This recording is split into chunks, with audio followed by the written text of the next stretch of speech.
మన కార్యకర్తల మధ్య చిన్న చిన్న ఏదంటే నేను పరిష్కారం చేసుకుంటే తప్పితే నువ్వేదో సలహాలు ఇచ్చి మభ్య పెడితే వచ్చే కార్యకర్తలు మా దగ్గర లేరు. నువ్వేమి చెయ్యలేవు. నువ్వు కరెక్ట్గా 4 కిలోమీటర్లు వరుసగా నడవలేని సావజొచ్చిన ఎదవు నువ్వు ఈరోజు మాట్లాడుతూ ఉన్నావు. నేను అడుగుతా ఉన్నా, ఈ 40 రోజులు ఆగు. ఈ 40 రోజులు రాజకీయాలు మాట్లాడుకుందాం. ఈ 40 రోజులు నువ్వేం చేసావు డెవలప్మెంట్, నేనేం చేశాను, నేను 3 సంవత్సరాల్లో నేనేం చేశానో మాట్లాడుకుందాం. ఆఫ్టర్ ఎలక్షన్ అయిపోయిన 24 అవర్స్ తర్వాత తేల్చుకుందాం. ఛాలెంజ్ చెప్తా ఉన్నాను, నేను ఛాలెంజ్ చెప్తా ఉన్నాను.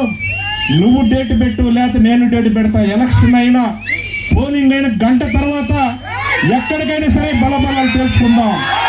ఎంత దూరమైన పోవటానికి రెడీగా ఉన్నాం. నాకు కానీ నా కార్యకర్తలకు సంబంధించి ఎంత పోవటానికి ఉన్నాం. కానీ నువ్వు చేసే జిమ్మిక్కులు, నువ్వు చేసే అబద్ధం ప్రచారాలు, వాళ్ళు చేసింది ఏమి లేదు. మన సంక్షేమ కార్యక్రమాలు చేశాం.